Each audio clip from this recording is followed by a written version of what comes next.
want to welcome everybody to a special edition. It is Saturday of the Daily Cheat Sheet. And I want to welcome everybody to the show. And I want to wish happy birthday to the President of the United States. And of course, I want to wish happy birthday 250 years to the United States Army. Thank you. Thank you for those that did serve selflessly. And thank you for those that are serving right now selflessly. We've been talking a lot about the isolationist movement that's growing in America. And people are really unaware of when this movement really started. And one of the time dates that it started was in April around 1941. It was started by Charles Lindbergh. I don't want to say he started it, he became a member. And in April 41, he gave a huge speech as World War II was raging. The United States should not enter the war. And then obviously on December 41, Pearl Harbor happened and we were brought into the war. Now, we're witnessing something extremely similar with America First people here, Golan, who are denying these isolationists, who are denying the events of around the world that they could potentially land in America. And people like Tucker Carlson who's a lot like Lindbergh, would say, well, you don't know the answer if had we not attacked. You can't argue that type of statement since we did attack. But that's what we're facing right now, Golan, with the isolationists. Tucker is no different than Charles Lindbergh. He's the new Charles Lindbergh. Yeah, 100%, although with less talent. The thing about isolationism is that if you really think about it, the one thing they can say, oh, we don't know, and who knows, and all of that. But we do know that isolationism didn't stop Pearl Harbor, right? It invited Pearl Harbor. It basically put us in a position where we were trying to appease the people who didn't want to get involved. And as a result, by the way, many, many, many innocent people died. But what it did too was put a target on our back. And basically today, it's the same script as it was then. Swap Hitler for Iran or China or Russia. Fast forward post when it started in the 30s with Lindbergh to Vietnam syndrome in the 70s, post-Iraq guilt in the 2000s. And I'm not saying all of these are great wars. I'm not even saying I'm for all of these wars. But the idea of just blindly saying we should not ever go help anybody outside of our own borders is ridiculous. It actually, not only does it make no sense, but it's counterintuitive to the safety of the United States. America first. That's sane. Right? Not the slogan hijacked by neo-isolationists now, this clique who are trying to say it means only America. No, it didn't say America only, you dumb fucks. It says America first, okay? The actual doctrine means peace through strength. Economic leadership means uncompromising sovereignty, sure, but it means doing that by making sure that we are taking care of the fact that the world in general sometimes is on fire, and sometimes that means we are going to be a target of that fire. And if we don't preemptively strike, or if we don't cut people off at the knees before they rise up, sometimes we're going to not only be a target, we're going to be a weak one, even if we are strong internally. Man, it brings up the greater point of what Golan just said. We actually have these subversives, I want to call them, in the United States right now, who are akin to Lindbergh. It's worth taking note as to what these people are saying. And the leader of these people is arguably Tucker Carlson. So he posted something that, and the rebuttal on this one is fantastic. So he said the real divide isn't between the people who support Israel and those who support Iran or the Palestinian. The real divide is between those who casually encourage violence and those who seek to prevent it, between warmongers and peacemakers. Who are the warmongers? It would include anyone who's calling for Donald Trump to demand airstrikes or U.S. military involvement in a war with Iran. And then he lists out Sean Hannity, Mark Levin, and a whole bunch of others. The rebuttal to this was fantastic. So it's from Constantine from a podcast called Trigonometry, which is a fantastic podcast. Here's his response. The real divide isn't between the people who support Israel and people who support Iran or the Palestinians. The real divide is between the people who think that the way to achieve peace is to let Iran build a nuclear weapon and people who aren't retarded. That's the divide. Such a good rebuttal. So fantastic. It actually sums it up. This is a country that Iran has been calling for the death and annihilation of every single person who lives in the country of Israel since 1979. And America. Yeah, they've been calling for death, chanting death to America. They held hostages. They've attacked our bases in the Middle East.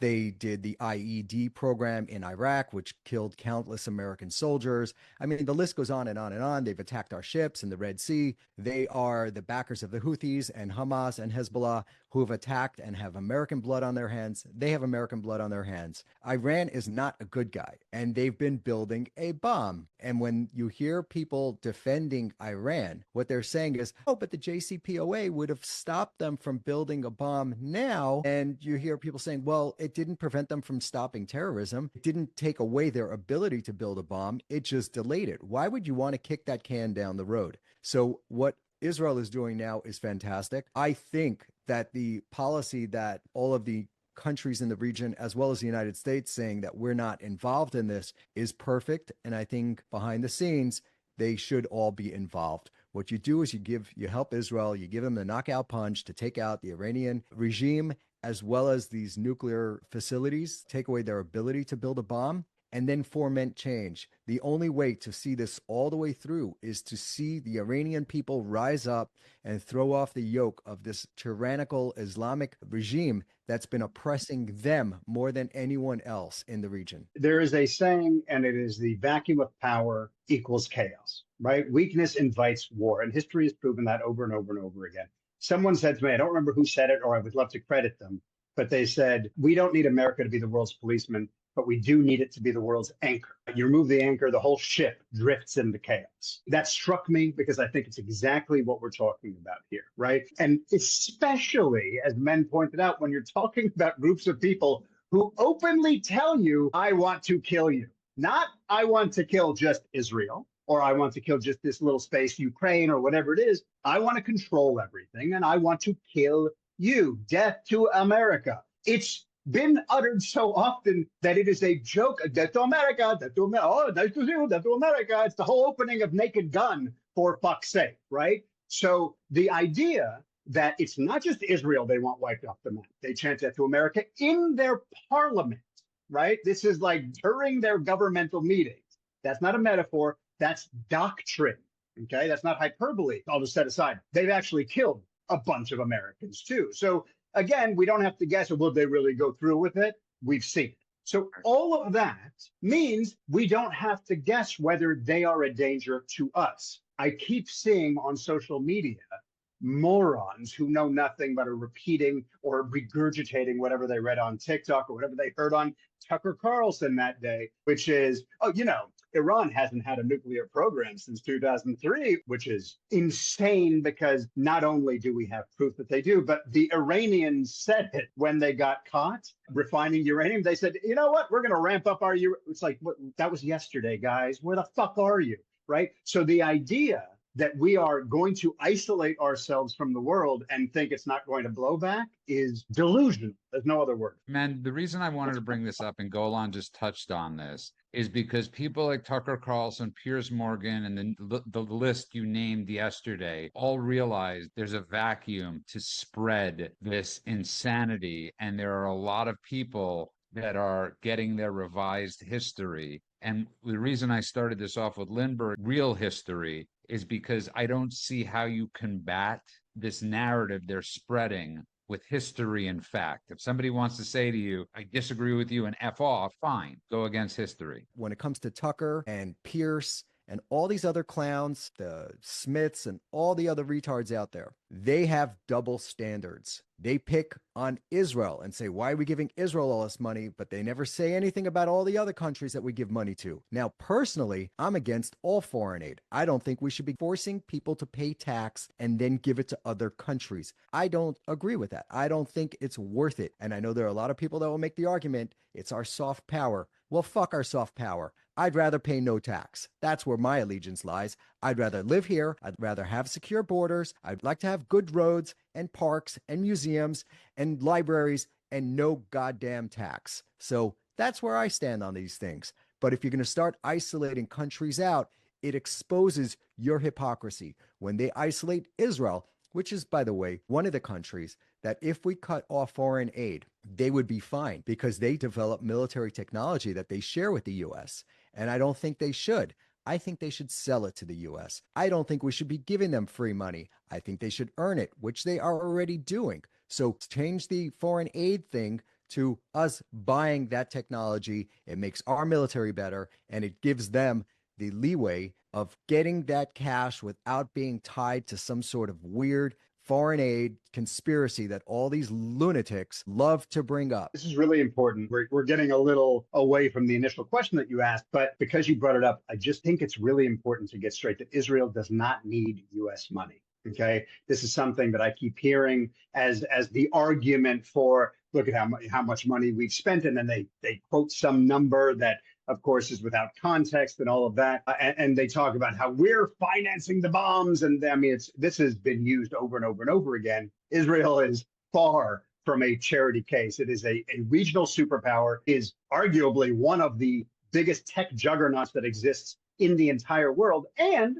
I don't think anyone, even those who don't like Israel, can argue that it isn't one of the most battle-tested places on earth in terms of military prowess and in terms of technological prowess. Just now, they just developed the Iron Beam, which is, hey, Marjorie Taylor Greene, turns out you were right, space lasers, bitch. So the myth that Israel is propped up by America is just that. It is a myth, okay? There is $3.8 billion a year that military aid theoretically is coming from the United States. How does that work? I've explained this so many times individually, so I'm glad I get to do it on this platform. I will make this brief, okay? That money goes back to America because it pays the American defense industry. It is a jobs program for American workers. And that's a good thing. I'm not saying that's negative. I'm saying that's wonderful. But because it is a complicated situation, people don't understand it. And so they just assume the worst, or that is weaponized by those who are bad actors looking to make Israel look bad.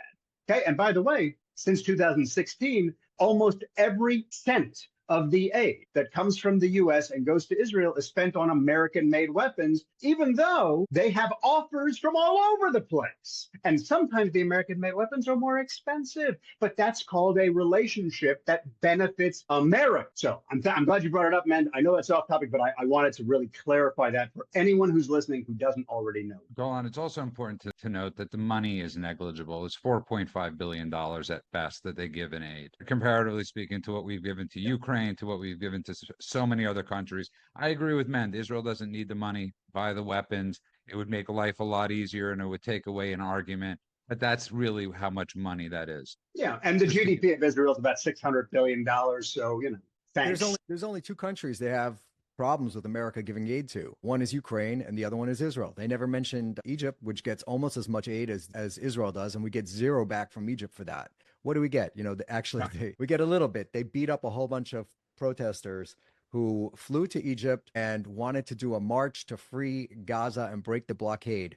The Egyptians swiftly beat their asses, threw them back on a bus, took away their passports, and you see these fucking retards saying, please let us go to Philistine. They're trying to pronounce it the way the Arabs do because there's no P in the Arab language. Okay, so let's move on to something that I was talking with Golan. I've spoken to you about this, which I find incredibly, really relevant right now. We all love what Trump just did recently, all of us, with going to Saudi Arabia, going to the United Arab Emirates, and working out these amazing business deals. Trump has done a remarkable job with foreign policy. Now, these isolationists that are in favor of us doing business, with the United Arab Emirates and all these countries, what do they think? It's for free? They think that we're getting trillions or billions of dollars from these countries, and they don't want something in return.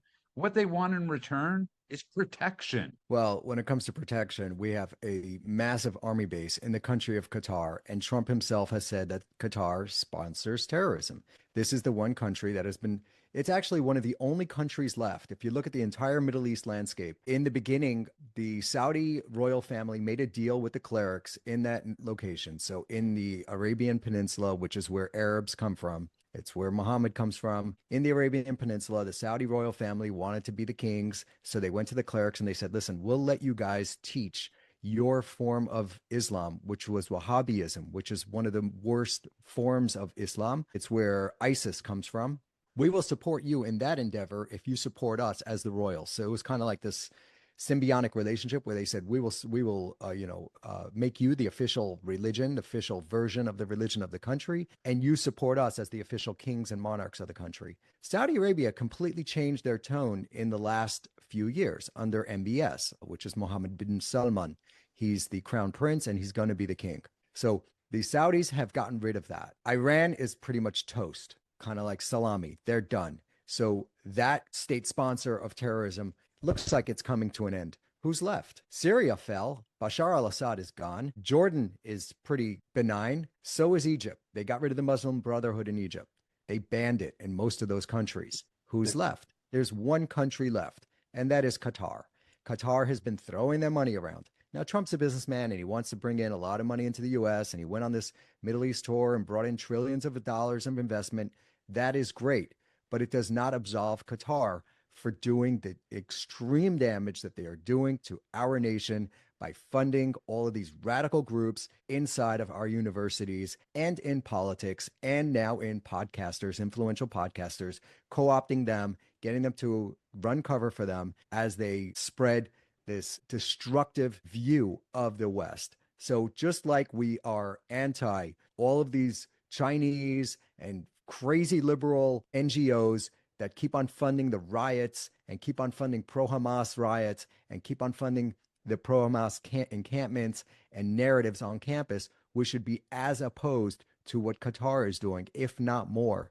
So I don't understand why we're not confronting that just yet. Trump has a lot of leverage against Qatar at any given point, but especially now. They're coming in with money. Fantastic. The first thing you need to do is change your ways. And we know that they haven't. They're not doing that. Al Jazeera and AJ is a giant propaganda machine, which is anti-West propaganda and anti-Western values propaganda. And that's fully Qatari funded, and just 100% Paris Qatari, and by extension Hamas and Muslim Brotherhood talking points and all of that. It's hypocrisy of the highest order. If you really think about it, all the isolationists, they're not anti-intervention, but they are as anti-accountability. I mean, really, if you think about it, if you drill down to its brass tacks, they want the cheap oil, they want the partnerships, they want the money, they want the geopolitical security, quote unquote. But when it comes to the hard decisions, zero. They have no backbone and they don't want to do anything with it. If you're doing deals with Qatar and Saudi and UAE, all the people you mentioned, you're already in the game. You can't pretend you're not in the game. It means you're not neutral anymore. And if you're not neutral, you're involved and you're just outsourcing the dirty work to dictators while pretending your hands are clean. And that means either you're being played, or worse, you're the one playing people. You're in on the con. You want the benefits of the empire without the burdens of responsibility. And frankly, that's a bunch of bullshit. Because if you are trying to pretend like when it comes to business, we're like Switzerland, we do deal with everybody, but we defend no one. Intervening nowhere, pretending the world will respect that. Beyond everything else, the world won't. So it makes us weaker in terms of security. It makes us weaker in terms of where we are on the world stage. I have a theory on this, and it goes back to what we talked about yesterday and on many previous episodes. If you look at this administration's policies, it all kind of makes sense with what they've been doing up until into and through the recent attack on Iran by Israel. So we were talking about Trump throwing Israel under the bus, which is something you guys mentioned a couple of times. Oh, he's abandoning Israel and the rumors that were going around about that. And I said, no, it doesn't make any sense. Let's take it with a grain of salt because it doesn't fit in line with the policies that this administration has been putting forward. So I think dealing with Qatar is probably just a priority thing. I think he could have done it on that past trip, but there was bigger fish to fry. And the bigger fish to fry at this point is Iran. So you deal with the Iranian problem. And after that's going to be done with, next up is going to be the Abraham Accords. And when it comes to the Abraham Accords, he's going to want Qatar to get on board. He's going to want Saudi Arabia to get on board and Syria and anyone else that's in the region. There are two big problems left over from the region after Iran is dealt with, and that is Turkey and Qatar.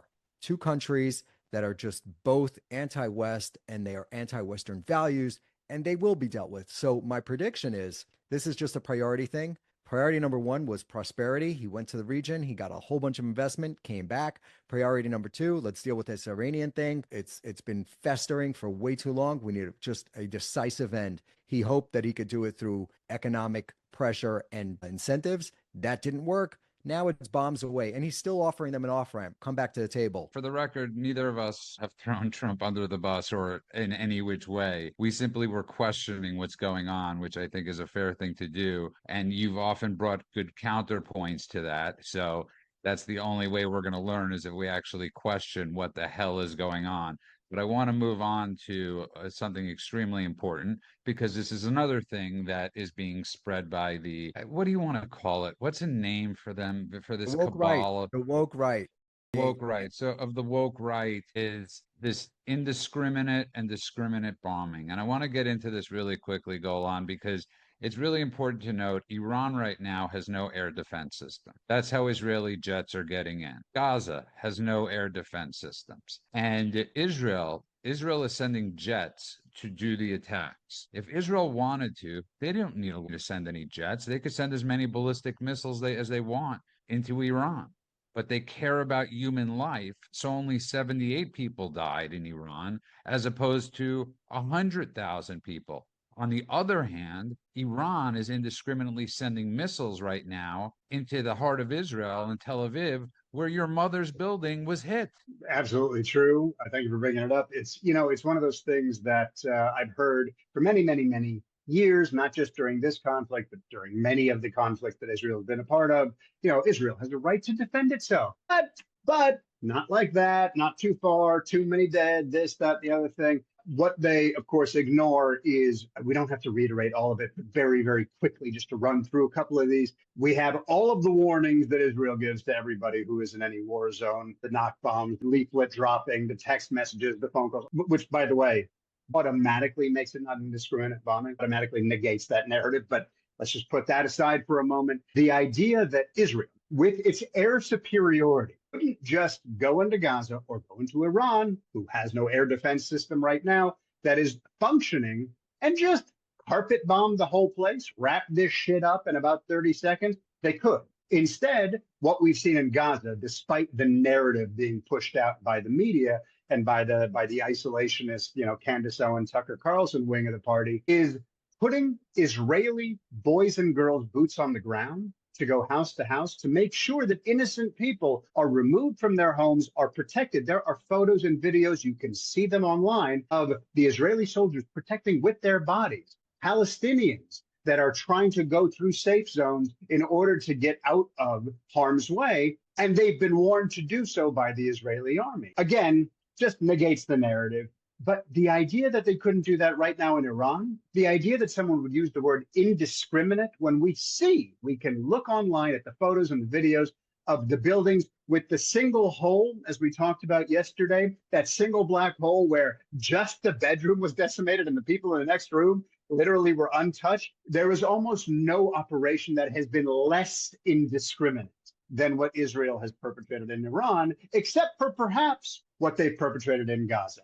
To call Israel indiscriminate in any of what they do is a lie. I was going to say it's crazy, it's silly, it's just a lie.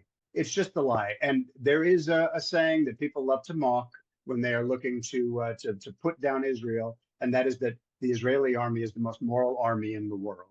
The reason that they have that name is not arbitrary. It is because they go out of their way, often putting themselves in harm's way, to make sure that as few innocents are harmed as possible, even when they are strapped to the front of terrorists, as they often are. I think Israel's army is a very moral army. I think the American army is a very moral army. These are both truths. Israel does go out of its way to protect civilians. They get no credit for it, but that doesn't matter. You don't do it because you're trying to get credit for it. You do it because it's the right thing to do. And at the end of the day, when the dust settles and all these, woke retards fade into oblivion, the record will stand that Israel did go out of its way to protect civilians during this brutal combat. I mean, we're talking about urban combat where the enemy is hiding behind and beneath every single civilian infrastructure in that place. There is a reason why Gaza is decimated and completely obliterated right now. We just had a scenario last week where Israeli soldiers went into a building and the building was rigged and Hamas blew it up and they killed 4 soldiers, I believe it was. So the Israelis have been dealing with that. These guys are rigging up and putting their own infrastructure in jeopardy. And there's a reason that they built their infrastructure underneath their civilian populations. They knew that to get to it, Israel would have to decimate what's on top, and the world would look at that and cry foul. So this was a strategy. It's not a fluke. It's actually a design. Well said, both of you. And this is actually the design not just towards our army, or Israeli army or American army. This has also been used as a tactic against our police. And I find it amazing that on a day today where we're celebrating the 250th anniversary of the army, we have faux tests running around America. It's just meant when you juxtapose the images of people celebrating the army and people faux testing murderers and rapists who are in our country, it's really shocking. There today is the 250th Army parade, military parade in the Capitol. I think it's a fantastic thing. I think it's really important to instill a sense of pride in Americans in America. So, which is part of the reason, or a very large reason, that we launched American exceptionalism. I think there's a lot more good that we could highlight than bad. These demented college kids and their communist and jihadi influencers or leaders are constantly railing about how bad America is. We're a counterweight to that. We're the bulwark. We are pushing back against that. With American exceptionalism, we highlight Americans who did exceptional things, achieved exceptionalism. This is the country, the land of opportunity. Anybody can come here and make it, and people all the time do, every single day. Right now, there is an immigrant in a garage somewhere developing something that's going to be fucking fantastic, and it's America. That is the spirit of America. You need to follow the money. Who is funding these things? And there's a lot of investigations going on to this stuff. A lot of it comes from government agencies that gave grants to these left wing. It's never the right wing, which is very interesting. It's always these left wing orgs that get hundreds of millions of dollars of taxpayer funds. It all goes in one direction. USAID was primarily 90 something percent was going to these crazy left wing organizations. And then they fund anti-American activities. So, like I've said before, this should be treated as a mob organization, mob run.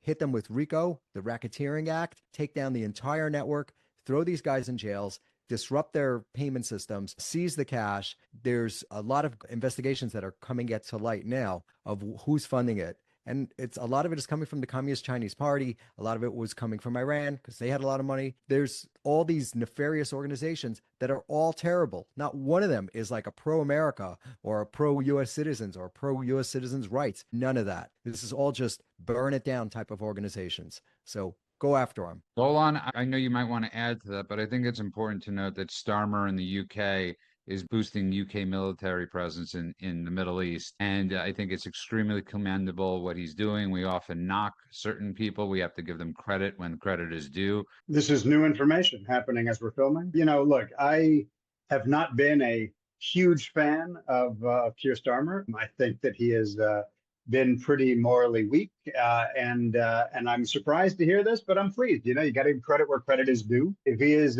genuinely boosting military presence in the Middle East, do you know what the military presence is? Are we talking about fighter jets? Are we talking about personnel? What are we talking? From what I've seen, the UK is not taking a role in defending Israel against the Iranian missile barrages. Well, that's why I want to find out what this actually is, because I want to see if this is one of those moves that is performative or if there's actually something to it, if it's just isolationist with a cute photo up. You know, it's worth noting that in 2016, President Trump told all the NATO nations, you guys got to pay your fair share, or when there is a war, you don't have the right to ask us to send our boys and girls over there if you're not paying your fair share. And they all laughed at him. They balked at him. They told him that China was the real problem and Russia was not a problem. He also told Germany to get off Russian oil and energy. And they laughed. They walked out of that speech at the UN laughing at him. They turned their backs and walked out. It all came true. They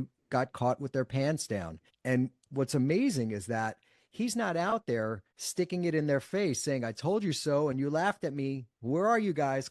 I think he should be doing that. I think he should be getting up there and saying, and play that clip and show them walking out and say, what now? We're the smart people that walked out at that point, and now you're begging for our help. I told you back then to do it. I think he's taking this stuff as a business transaction. He's saying, listen, now they're going to put it up. Now they're going to have to spend more. Now they're talking about spending more than the bare minimum that we were requiring of them. Let me get to this thing. Britain is moving additional military assets. They're sending fighter jets to the Middle East to provide support across the region.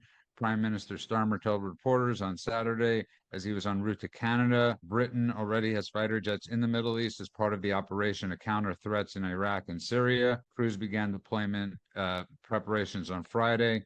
So there you have it, what they're sending. I'm looking it up as we're talking about it because I want to make sure that I'm not, just spreading rumors. One of the things we're very careful about here, we don't want to just speak on the rumor.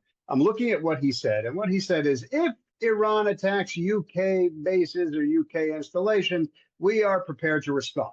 Okay, that's not the same thing, number one. Number two, it's the same thing the United States has said. But no, the United States has said, if they come after Israel, we are going to defend our ally. That is a different statement. Yeah, you're right. June 13th, 2025, that is yesterday. Right here, he said, head of the UK, Starmer, UK government says it gave no military support for Israel's attack on Iran. They are making a point of distancing themselves. They're making a point of saying, if you attack UK shit, then we have some planes. By the way, they haven't engaged those planes yet. Okay, there no RAF jets were scrambled, nothing was intercepted. No, I'm sorry, that is not correct. So what is happening here is actually strategic posturing. It's not combat mission execution. It's not even prepping. It's not even pre-execution. It is posturing.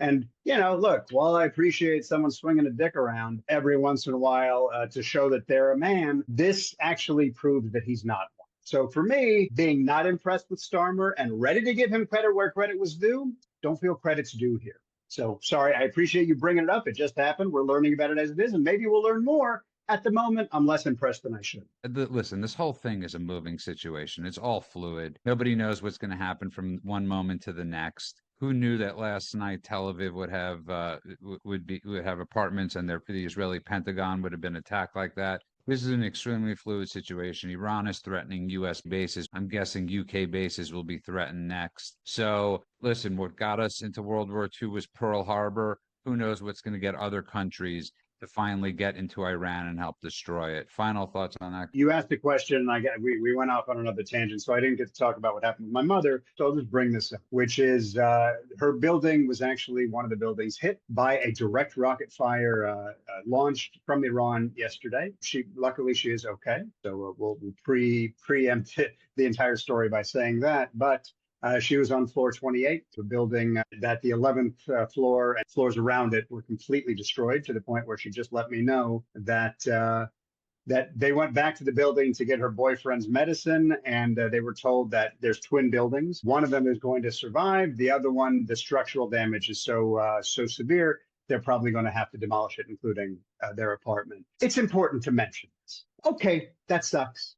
Obviously, that's bad. I can say this because it's my mother. And my mother is the one who actually said this. You asked yesterday about what's the tone in Israel. What's the fear level of what's going on in Israel? My mother was actively in the building hit by rocket fire, managed to evacuate, got into a car, drove to another city, slept the night just fine. The emojis I got from her were almost all laughing emojis, like what the absurdity of this situation is. We are a resilient people. Okay, this is not, we don't need anybody's sympathy. We are strong fighters. We are people who will do whatever's going to happen next is going to be impressive. Whatever's already happened has been impressive.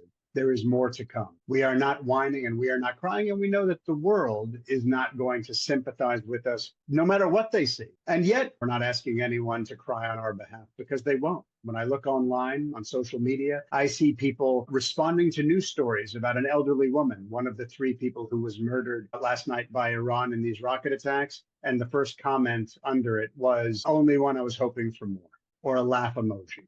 That's the world we're dealing with right now. And you know what?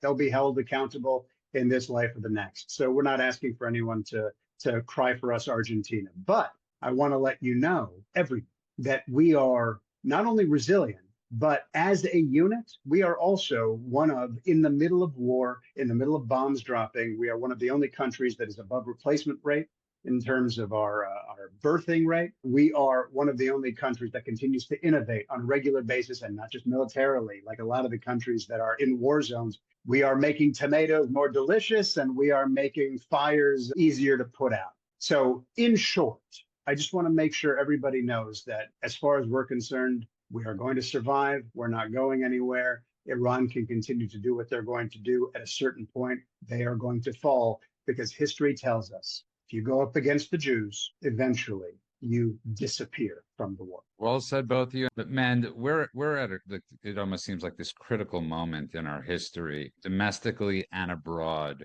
where people really have to look and make moral decision, heartfelt decision of what they believe in.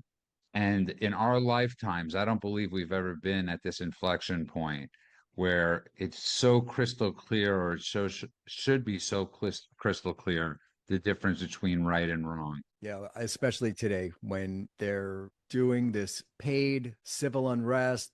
Paid rioters are being spread across the country. They're being paid to stage riots across the country under the guise of no kings. The left at this point, with what we see going on with their riots against enforcing the laws of our country and protecting our borders and rounding up violent, illegal aliens, there's just so stark the difference between the side that cares about law and order, protecting the citizens, children's rights, girls' rights, and the side that just wants anarchy. It doesn't matter what the excuse is. It always comes out to some sort of jihadi Marxist ideology. That's what's driving it all. The George Floyd riots was just an excuse to push this thing where they want to burn down our cities. The Black Lives Matter, the anti-Israel, pro-Hamas riots, same thing. Now it's the anti-ICE riots, same thing. It's the exact same people. They're not even changing their scarves. So it is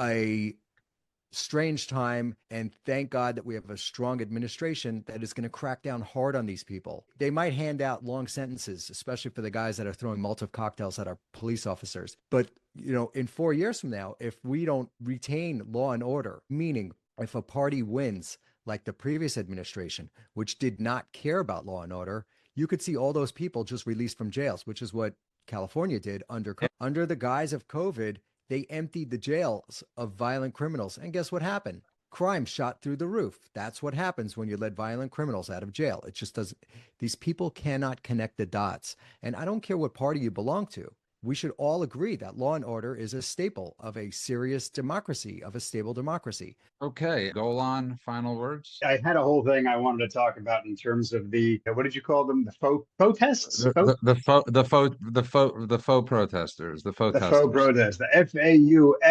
FAUXTESTs. Yeah, Um, faux I testers, faux Yeah, the testers. protesters. I love that. I need to kind of practice it a little bit. Look, there's a larger thing here, but I want to kind of dovetail it into something large. On the surface, of course, they're pretending, they're cosplaying as anti-authoritarian, but ultimately all of this is intellectually hollow. And I don't even mean the fact that they're paid. There are so many protests that are paid these days. I just assume if a group of people are getting together, it's either because they want a photo op for Instagram or because somebody has put out a casting call. But let's assume these are all honest people who really want to protest no kings, and they think that our democratically elected president is a king. This is the meme of all the numbers floating towards me as I try to figure out what the fuck they're talking about. But let's put all of that aside. Their slogans, they borrow from the American Revolution. Have you seen the signs? No kings, tyranny is tyranny, as if there's some comparison between Trump and like George III or something. Yeah, it's historically illiterate. It's philosophically lazy. It's intellectually bankrupt, is what it really is. And most of all, it's just ironic. And I know that the younger generation love to use the word ironic and don't know what it means. Let me tell you why it's ironic. These are the same protesters that are right now out there railing against the systems of power and Trump's like a king. And that's on Monday. And then on Tuesday, they are embracing actual authoritarian regimes. They're cheering on Iran, or they're cheering on Qatar, or they're cheering on China, or they're cheering on Hamas, or they're cheering on Hezbollah, or they're wearing keffiyehs.